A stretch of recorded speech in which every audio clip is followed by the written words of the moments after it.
செய்வாய் தூமலரணியாய் இடம் புரியோடும் வலம் புரியோடும்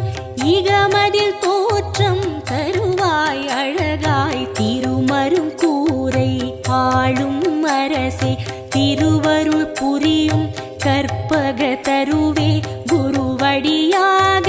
திருவடி காட்டி குவலயம் ஆளும் துதிக்கை உருவே நாகாபரணம் அணியும் எழிலே நவவித சக்தி குண்டநாதனே ஆகாதெதுவும்